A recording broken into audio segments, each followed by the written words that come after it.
Como funcionam as placas de vídeo e por que elas são tão importantes?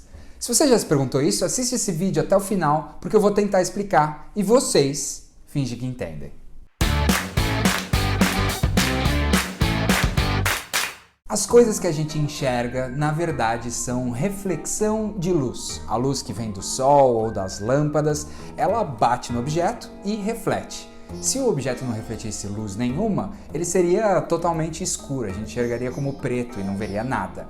Então essa garrafa aqui, a gente pode imaginar que ela é um cilindro e a luz está batendo e refletindo em várias direções. Alguns desses raios chegam até o meu olho, ou no caso de vocês, chegam até o receptor da câmera que eu estou usando para gravar, e vocês enxergam o cilindro, ou seja, a garrafa. Quando a gente está fazendo uma simulação 3D, por exemplo, em um jogo, o que existe, na verdade, são representações de objetos dentro de um espaço tridimensional, e ele tem lá as coordenadas e a direção desse cilindro, por exemplo. E ele tem também as coordenadas de onde estão as fontes de luz, a lâmpada que está aqui no teto, a janela que está aqui na minha frente, e para cada pontinho de cada objeto, ele calcula qual seria a reflexão dos raios de luz e quais raios chegariam até onde está a câmera, e ele mostra para você. Quanto mais pontos forem calculados, melhor é a resolução, mais perfeita fica aquela simulação. Esse cálculo de reflexão é, na verdade, um monte de multiplicações de matrizes, ou seja, um monte de conta de vezes e de mais. Um monte. Vocês já devem ter ouvido falar nos computadores com vários núcleos, dual core, quad core. O que isso quer dizer?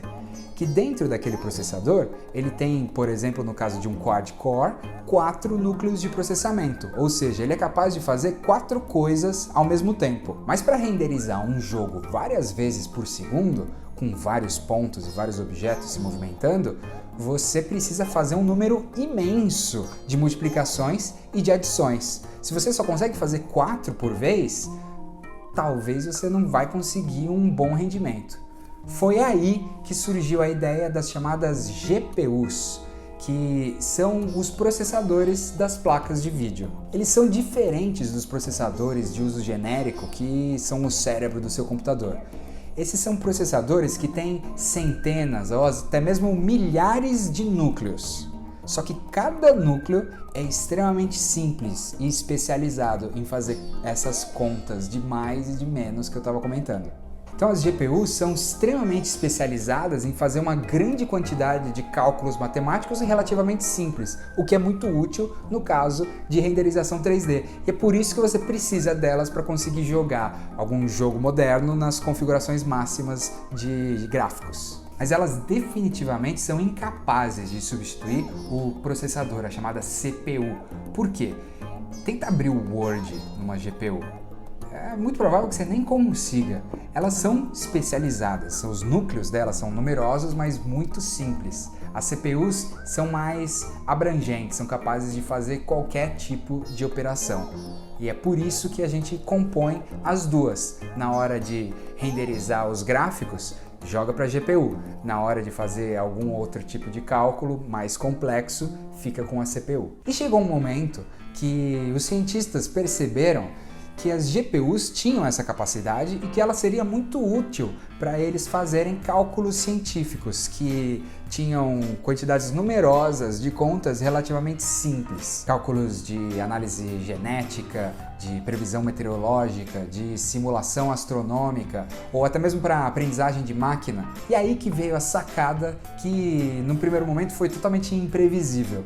Eles perceberam que se eles conseguissem de alguma forma enganar a GPU para ela pensar que está renderizando alguma coisa na tela, quando na verdade ela está fazendo um cálculo científico, eles conseguiam aproveitar aquela grande quantidade de núcleos e assim acelerar o cálculo que eles precisavam fazer. Então os programadores começaram a literalmente hackear as placas de vídeo para transformar aquele cálculo, aquela simulação que eles precisavam fazer em uma, entre aspas, imagem, jogava para a GPU renderizava felizona, achando que estava mostrando algum gráfico, devolvia e aí eles traduziam isso de volta e tinham os resultados. Mesmo dando essa volta toda, fazendo toda essa maracutaia, o resultado final ainda era muito mais rápido do que fazer os mesmos cálculos só com a CPU. Quando os fabricantes das placas de vídeo perceberam que isso estava acontecendo, claro, eles viram que isso era um novo nicho de mercado que ninguém tinha previsto